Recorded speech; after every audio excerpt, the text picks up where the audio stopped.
Hi friends, happy Monday. Today I am in my kitchen and I'm going to be making some skinny Super Bowl recipes. Specifically, I'm going to be talking about some healthier recipe options for Super Bowl Sunday because surprisingly, it is one of the biggest junk food days of the year. Can you believe that? It is actually supposedly worse than Thanksgiving or any other holiday, which is just crazy to me. It blows my mind.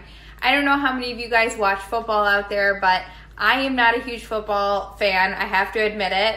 In fact, I know I may be totally ostracized from a lot of people's minds by saying this, but I usually don't even know who's playing in the football because it's just not my thing. But I know a lot of women are into football, and that's primarily our Dashing Dish audience is women. So if you are, I'm speaking to you today. Or if you're just creating recipes or meals or snacks for Super Bowl Sunday to have at your house and you're hosting, then this is a great video to watch. Personally, I am all about keeping things quick and easy in the kitchen, but also healthier. And as you guys know, if you've been following Dashing Dish at all, I like to do healthier versions of the most loved and favorite foods. So this is something that, I really feel like, especially on Super Bowl Sunday, you gotta have food that people really crave and enjoy. It's not like you're gonna give people some, dry pita chips and then hope that they enjoy themselves. They're gonna be looking for foods that are junk foods, and so we're gonna look for different ways to make them healthier. So jump in and feel free to ask questions, leave comments, share what your favorite recipes are to make for Super Bowl Sunday or any type of football, tailgating thing, or even just a gathering or a party, because really, I'd love to chat all things parties and get-togethers with you guys and ways to make things healthier. So first of all, I'm going to start by making the simplest recipe, and you can make this ahead of time, and you can keep it in a crock pot the entire party, which in my opinion, crock pots are the way to go if you're going to be making anything ahead of time and you want it to stay good and fresh tasting throughout your entire party. So I'm going to be making my 3-ingredient cheese nacho dip, and this is a recipe that I just posted today on Dashing Dish. It is so super simple, you will be shocked. So I thought I would make that just to show you how easy it is. You can literally make this like 5 minutes before your guests get to your house, or you can, like I said, make it ahead of time and even bring it in a crock pot if you're going somewhere. So to start, I am going to heat up a small pot or saucepan on my stove, and I'm just going to be heating this over really medium to medium low. And to that, I'm going to add some milk. So whenever I say milk, I'm talking about whatever kind of milk works best for you and your family. A lot of people don't like dairy because it doesn't digest well in their stomachs. And so, I personally use almond milk, but you can use whatever kind of milk for this recipe. However, I do need to say that for this recipe specifically, I would choose a milk that's a little bit higher in fat content, just because it's a cheese dipping sauce. And so the higher the fat content, the creamier the sauce is going to be. And there's no way around that. So I'm going to add 1 cup, and here I actually have 2% milk. So I'm not using almond milk for this recipe. This is going to be for my husband and all of his friends, and they do fine with dairy, and so I'm just using a little bit higher fat content. So 2% milk in this specific recipe, but usually I do use almond milk. And I'm just going to add that to the warm pot, and then this is going to take just about probably a minute or so to warm up. And when it warms up, you can then go ahead and add your cheese.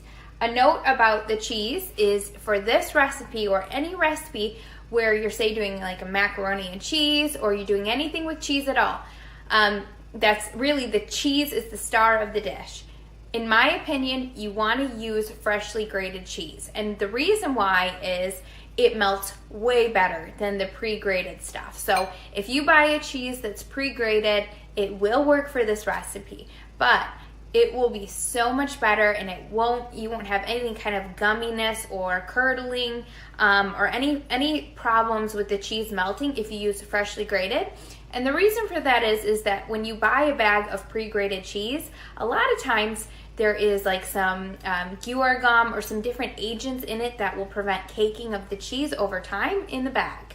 And so what that does when you melt it is it causes kind of that curdling or that separation of cheese.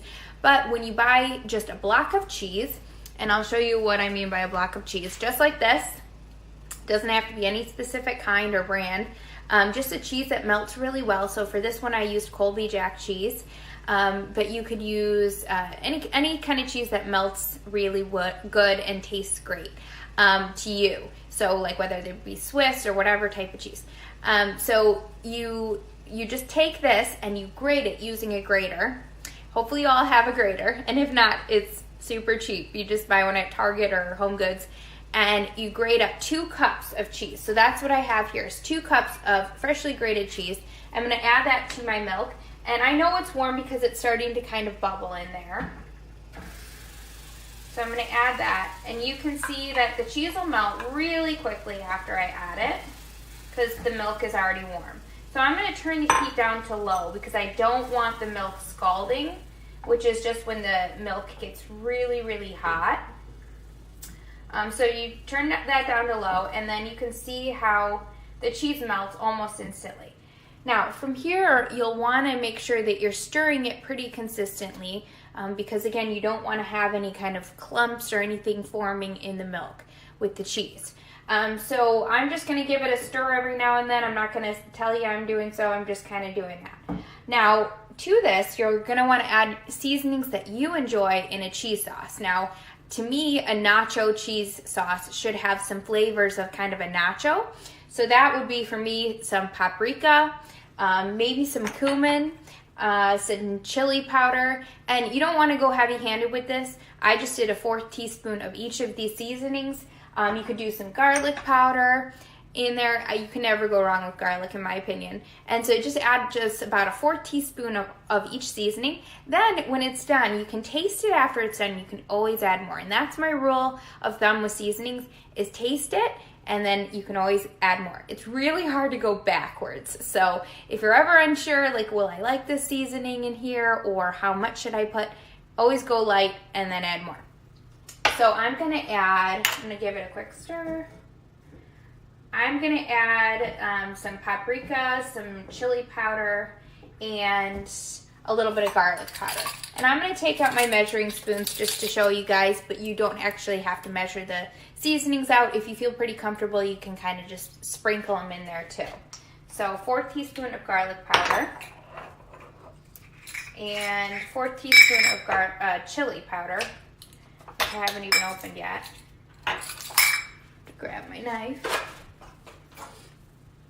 And as far as seasonings go, I like to use organic seasonings if I can find them, which usually you can. Because seasonings, just like anything else, can have a lot of just unnecessary stuff added to them, surprisingly. And so if you do organic, that way you know that you're getting the pure form of this spice or the seasoning. So I just added a 4th teaspoon of each of those. Another great thing about paprika that I love is it gives whatever it is that you're cooking a really pretty color. So like if you're adding it to your cheese sauce or something that's kind of orange, it makes it more bright and vibrant, so it automatically looks prettier when you add paprika. And then, oh, and same with parsley. So if you ever want to make your food look more presentable, I always have some dried parsley on hand, and so this is just, you sprinkle some on top of your finished recipe and it looks beautiful. I always get questions asked, since I'm talking about spices, about my spice rack. Where people always ask where I get it from. I don't know if you can even see it, but let's see, I'll turn my camera. There it is. So I got that from Pottery Barn years ago and they still have it, and I'm guessing they're gonna totally do away with it because it's been on sale for forever. So I love my spice rack. I love the jars that they come in. They're cute. They're accessible with a spoon. So if you want that spice rack, I would get it from Pottery Barn. Very affordable too. And then you can see how the cheese is completely melted in there. And it's kind of needing a little bit more time to just melt and kind of come together. But what I'm going to do now after adding the spices is I'm going to add 1 tablespoon of cornstarch. And what that does is it kind of binds everything together and thickens it. Now, a lot of times people have grain allergies. And so if you don't use cornstarch, I just buy organic cornstarch from Whole Foods. So I know it's the cleanest possible version of cornstarch. But if you don't like cornstarch and you can't have grains at all, then the next best option would be arrowroot powder. So it kind of does the same thing where it thickens up any recipe. So I'm going to add that, and once you add that, you will see that it's kind of starting to thicken up almost immediately. I'm going to turn my heat up just to probably about a medium now, and maybe just a little bit higher than medium, just to kind of speed up the process and get things thickened up here for you. But I will tell you that it happens pretty quickly once you add the cornstarch. You really want to make sure that cornstarch is whisked in nicely because it will help thicken up the sauce.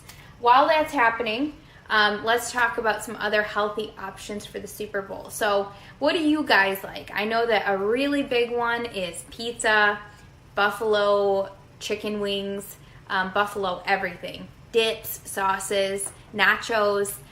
Those are usually like the game day food. A lot of people just order pizza. But I will tell you that if you're looking to make something a little bit healthier, or even if you go to a party, what I like to do is I like to bring a dish to pass, and that way I know that the dish that I'm bringing is the healthiest and the best option that I could bring to a party, and that way I can really fill my plate up with that, and it's something that I know I like, and then pick and choose just some different options that other people bring as well. And you can see my sauce kind of boiled up, so I don't want that. I want to keep it kind of simmering there. And you'll want to simmer this for about 3 to 5 minutes once the cornstarch is added, and that will help thicken it. But some good options on Dashing Dish that have been favorites for years are my pizza rolls, and they are made with wonton wrappers. And I don't know if you guys have ever used wonton wrappers, but they're really simple to use.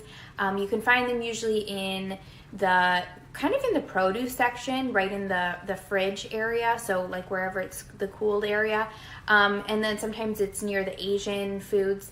And so I just take the wonton wrappers, I fill them with some cheese and some pizza sauce, and then bake them, and they are beautiful to bring to a party, as well as they taste amazing. So I always get compliments on those when I bring them to say a game day thing, or even just a fun get together. Another option that I have on Dashing Dish is my mini Mexican pizzas, and those are really great because they bake up really cute as well. And I'm all about presentation, so when you bring something and it's mini, it's automatically going to be cute and enjoyable and a great appetizer as well. So those are some healthier pizza options. I also have tons of healthy pizza recipes on Dashing Dish, from cauliflower pizza crust to oat flour to almond flour. I have veggie pizza crusts of all sorts. So really, if you're looking for pizza, you can find it on Dashing Dish as far as healthier options. And then tons of dip options. So I have spinach artichoke, all kinds of buffalo dips and things like that. And with dips, it's great because, again, you can make them ahead of time, put them in a crock pot on the warm setting, and then they're great and good to go for your whole party. And then quesadillas are always great and fun to have. So I usually make just a few different flavors of quesadillas, and then I cut them into little wedges and then serve them on a platter with a few different sauces for dipping. And then last but not least, some buffalo, like instead of buffalo wings, I have some chicken tenders that you can do like your own buffalo sauce. And then this week I'm actually posting a buffalo chicken meatball appetizer recipe as well. So all of these recipes can be found on Dashing Dish. And also I will be posting a Super Bowl recipe roundup this week. So it kind of puts all the recipes in one spot right on the blog section of Dashing Dish.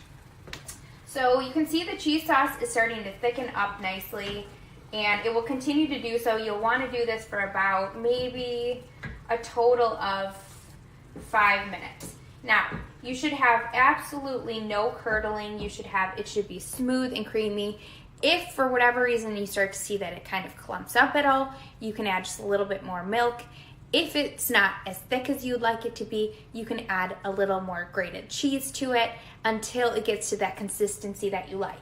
But here, of course, the magic of Facebook Live, I had to make one ahead of time, but this is what it will look like ahead of time. And actually, I made this one yesterday, and that goes to show how well it heats up. All I did in order to heat it back up is I put it in the same pot that I'm using here and put it on low heat and added some more milk until it gets creamy and cheesy again. How much milk you should add is really going to be kind of to eye or to taste, based on how creamy you want it and how thin or thick you want your cheese sauce. I added probably about a half cup to a cup of milk, and until it got nice and cheesy. But you can see here that this is how it will look if it is completely reheated. And I serve it with some veggies on the side, some baked chips. You could make your own baked chips, or you can buy some. There's so many great chip options. There's ones made with almond flour now. So lots of great options. But I just like to eat it straight with some celery sticks or some veggies.